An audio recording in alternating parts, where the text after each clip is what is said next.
Saúdo a todos com a paz do Senhor. Meu nome é Agnaldo.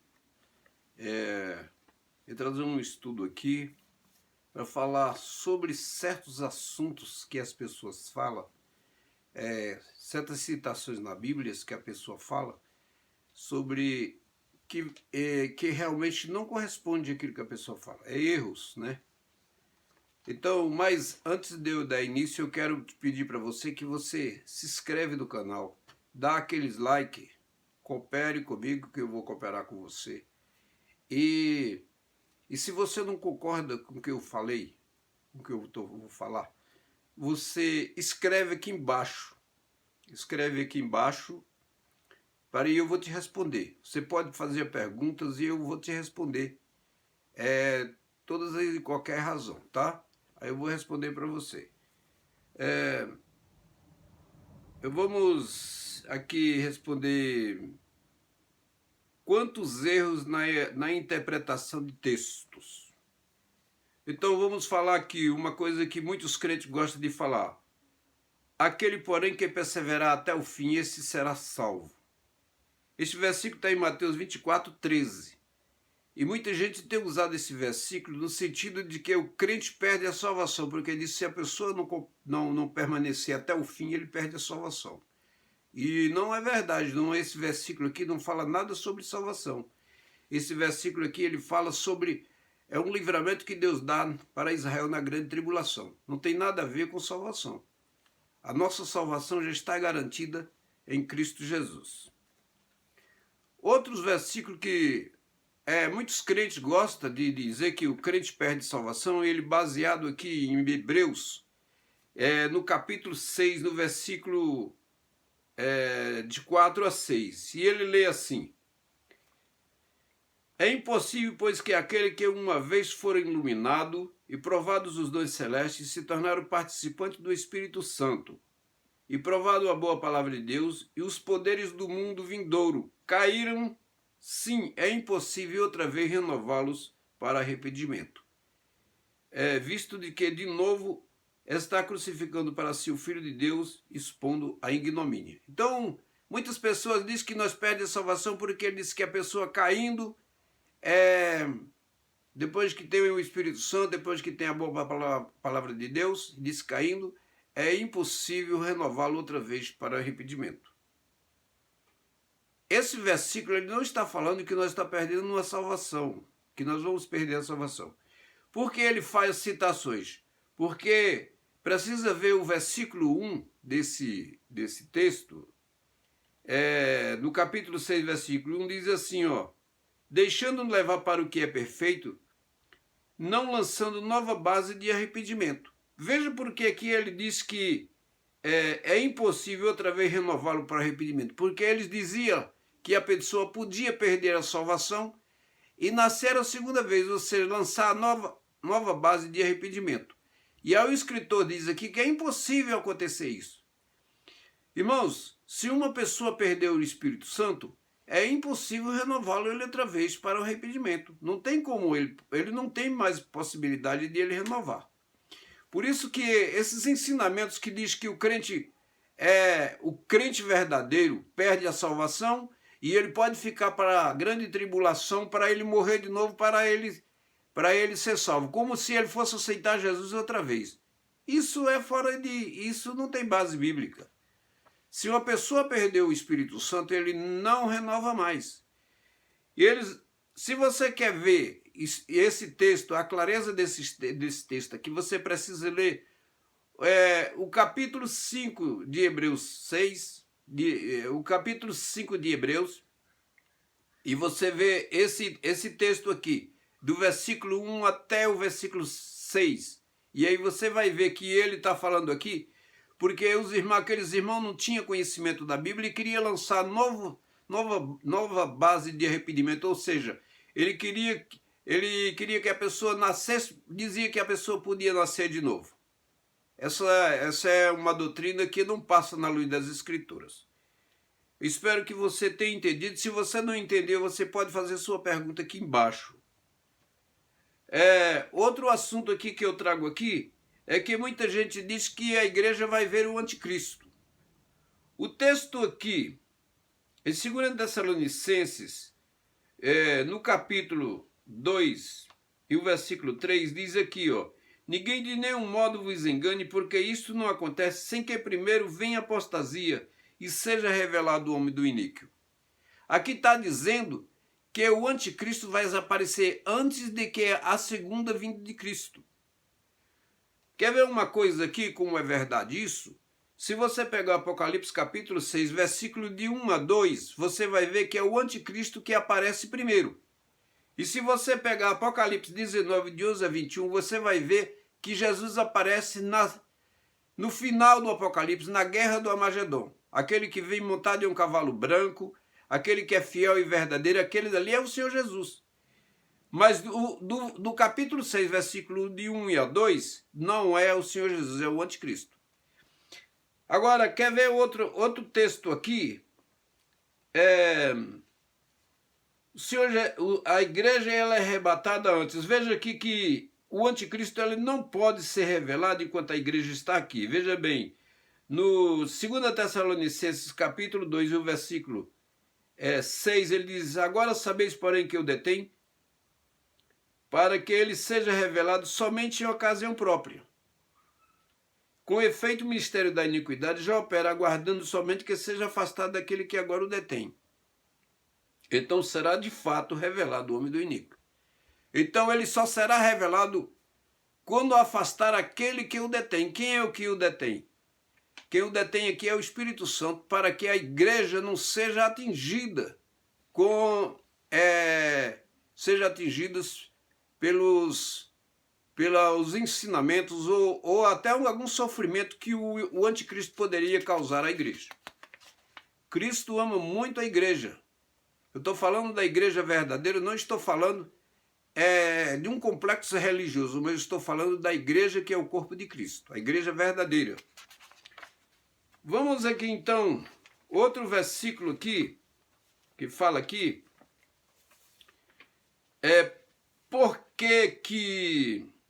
porque o batismo com o Espírito Santo não está em 1 Coríntios capítulo 12, versículo de 8 a 11. Ali fala, nesse texto aí, nessas citações desse versículo, nesse texto aí, ele fala dos dons carismáticos, os dons do Espírito Santo. E não fala no batismo com o Espírito Santo. Se o batismo do Espírito Santo fosse para buscar, ele teria que ser citado aí. E ele não é citado. Por quê? Porque o batismo com o Espírito Santo o batismo com o Espírito Santo, o batismo com o Espírito Santo, ele é coletivo e não é individual. E nenhuma parte na Bíblia manda nós buscarmos batismo com o Espírito Santo. O batismo no Espírito Santo, veja como é que o apóstolo Pedro diz, ele diz assim: pois para vós outro é a promessa, para os vossos filhos, para todos que está longe, isto é, para todos quanto o Senhor vosso Deus chamar. É para todos. Então, o batismo com o Espírito Santo não é só para uma pessoa, é para toda a igreja de Cristo.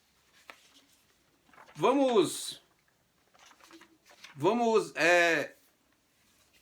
falar sobre o castigo eterno. A palavra eterno no hebraico e no grego, para os ímpios, tem um sentido de tempo indefinido e não sem fim. Agora, para Deus, é eterno, é eterno absoluto, porque Deus nunca teve princípio dos dias, nem terá fim. Então, para o ímpio, ele é um tempo indefinido, mas não sem fim. Nós vamos ler aqui então, e perguntamos assim: Adão ele era eterno? Vamos ver aqui. Não, Adão não era eterno. Vamos ler então. Gênesis capítulo 3, versículo de 22 e 24. Então disse o Senhor: eis que o homem se tornou como um de nós, conhecedor do bem e do mal. E assim que não estenda a mão e tome da árvore da vida, e coma e viva eternamente, expulsou o homem, colocando querubins ao oriente do jardim do Éden, e refúgio-se de uma espada que se revolvia, que aguardava o caminho da árvore da vida. Gênesis 3, 22 e 24. Veja que ele não era eterno. Veja como é que o Senhor diz assim, ó. Assim que não se estenda a mão e tome também da árvore da vida e coma e vive eternamente. Então ele não era eterno, o Adão não era eterno. A pessoa só vai ser eterno agora quando a pessoa aceita Cristo como Salvador, ele recebe o Espírito Santo de Deus, que ele é eterno, que Deus é eterno. Aí ele também, ele recebe um corpo glorificado, aí quando ele comer da árvore da vida, aí ele passa a ter eternidade. No estado eterno, quando Deus criar o novo céu e nova terra, aí, então tanto nos céus, tanto os servos que estão com Cristo, a igreja que está com Cristo, como o povo que está na terra, eles aí são eternos. Porque aí não vai haver mais maldição e não vai haver mais condenação. O que é que eu quero chegar com isso? Eu quero chegar que Deus não vai aplicar a lei, colocar o homem na eternidade, no lago de fogo, e ele nunca vai poder sair de lá, porque ele não é eterno. Se o homem tivesse comido da árvore da vida, aí pode ser que Deus aplicasse esta lei. Eu não estou dizendo que Deus não pode fazer, porque Deus pode fazer qualquer coisa, Deus é soberano, entendeu? Mas eu estou falando mediante no respaldo da palavra de Deus e mediante o caráter de Deus, porque Deus ele é misericordioso e ele não aplica uma lei dessa. Por que é a segunda morte? A segunda morte porque o homem ele ressuscita corpo e alma e espírito para ser julgado no juízo do grande trono branco e lançado no lago de fogo. Quando ele é lançado no lago de fogo, ele acaba o corpo dele, ele morre de novo, é a segunda morte. Não quer dizer que ele vai ficar a vida toda lá, queimando a vida toda. Por causa da misericórdia de Deus também e por causa da graça do Senhor Jesus, por causa da misericórdia e da justiça de Deus. E o homem não é eterno. Então eu não acredito em punição eterna que o homem vai ficar trilhões e trilhões de anos queimando como os arminianos gostam de pregar. Essa doutrina é uma doutrina que não é bíblica, essa doutrina.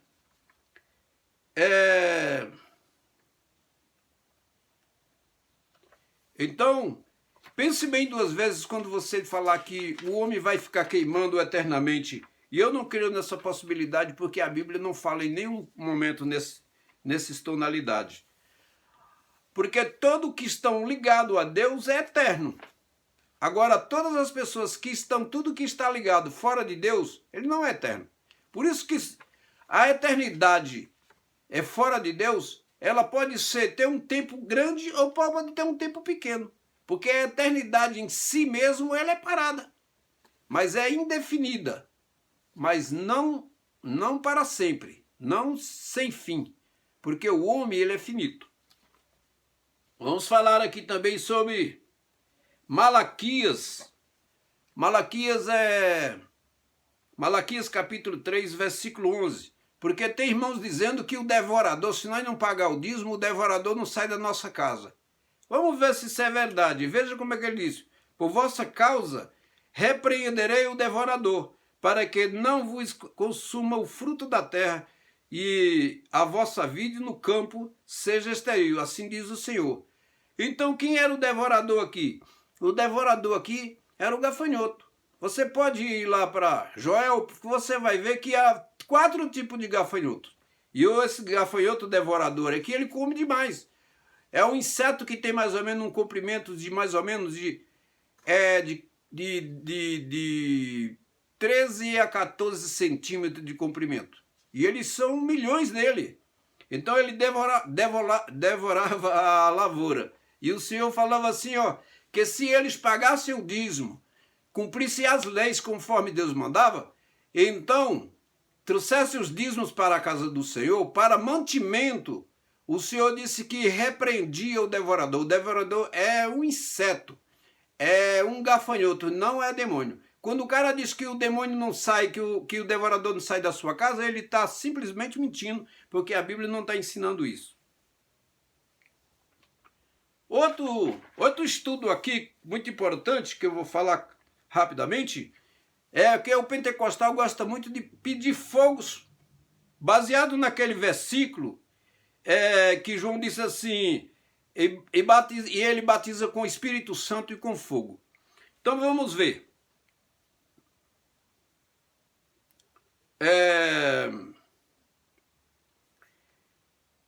Mateus, vamos ver aqui. Eu vos batizo com água. Isso aqui era João Batista batizando na beira do Rio Jordão. Ele disse, eu vos batizo com água para arrependimento. Mas aquele que vem depois de mim é mais poderoso do que eu, cujas sandálias não sou digno de lavar. E ele vos batizará com Espírito Santo e com fogo. Aqui com Espírito Santo e com fogo, ele está falando de dois batismos. Pode ver porque está ligado, essas duas orações, elas estão ligadas através de uma conjunção aditiva, chamada também de conjunção coordenativa. Essas duas orações, ele está falando de dois batismos. Vamos ver então. No versículo 10 ele diz assim, e está posto o machado, a raiz da árvore, toda árvore, pois que não produz bom fruto, é cortado. É cortado. Toda árvore que do fruto é cortado e lança ao fogo. Veja que ele está falando aqui para a raça de víbora sobre o juízo. Fogo é juízo. Então, o batismo é para a igreja com o Espírito Santo e fogo era para a raça de víbora. Vamos ver o versículo 12. A sua pá ele tem na sua mão e limpará completamente a sua eira. Recolherá o trigo no seu celeiro, mas queimará a palhas em fogo inextinguível. E assim também ele fala a mesma coisa em Lucas 3,16. Fala de dois batismos, do Espírito Santo, que é para a igreja, e fogo para a raça de víbora. Agora vamos provar que o batismo com o Espírito Santo, Jesus falou aqui a Bíblia cita outra parte aqui, quando é citado só o batismo com o Espírito Santo. Quer ver aqui? João 1,33, ele diz, eu vos conhecia, isso aqui é João dizendo, eu não conhecia aquele, porém, que me disse, que me enviou batizar com água. E disse, aquele que vier descer e repousar e pousar o Espírito Santo, esse é que batiza com o Espírito Santo. Ele não fala em fogo. Veja bem, é João 1,33. Atos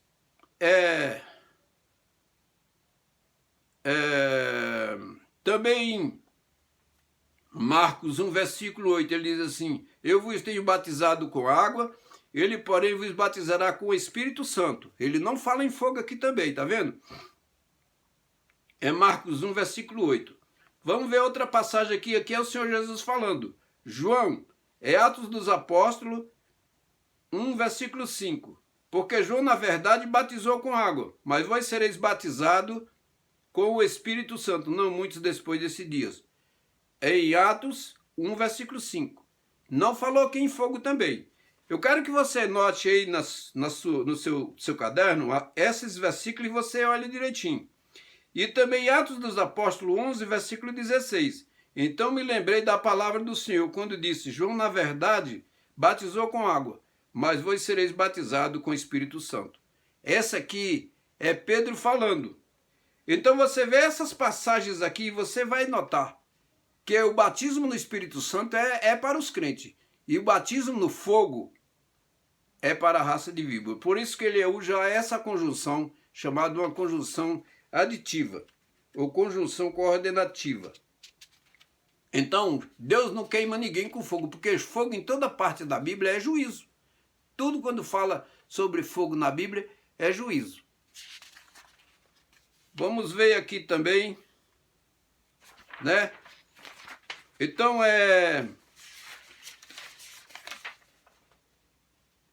Então, é isso aí. Devemos ter cuidado quando nós façamos citações da Bíblia, porque tem muitas pessoas ensinando coisas aí absurdas. Se você não compreendeu o que eu falei, se você não compreendeu, da maneira como eu falei ficou muito difícil, Pode fazer a pergunta aqui embaixo, eu vou lhe responder para você e mostro a clareza. Quero dizer para você que a igreja não vai ver o anticristo. Eu já falei esse assunto. A igreja não vai ver o anticristo de forma alguma. A igreja vai ser retirada antes, né? E ela o anticristo, a apostasia do anticristo vem antes do que a segunda vinda de Cristo.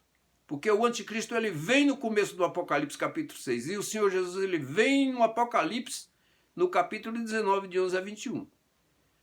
Então, são estudos escatológicos. Pode até que você ache que eu estou falando bobagem, mas eu provo na Bíblia aquilo que eu estou dizendo. Vamos ficar realmente na presença do Senhor. Isso é importante, nós estamos na presença do Senhor, para quando o Senhor vier buscar a sua igreja, nós não ficar tristes, não ficar envergonhados, né? Eu não acredito, eu não creio que crente vai ficar para trás. Porque se a pessoa é salva, se a pessoa tem o Espírito Santo e tem o nome escrito no livro da vida, a Bíblia não diz que ele fica, nenhuma vez. Mas se ele ficar no pecado, pode ser que Deus faça ele pode até morrer antes, né? Mas que ele está no arrebatamento com a igreja, ele está. Vamos elevar a nossa fé em Deus, a nossa fé em Cristo de uma maneira correta, né? Vamos ter responsabilidade conosco mesmo, porque o Jesus ama muito a nós, nos ama muito. O Senhor nos ama muito.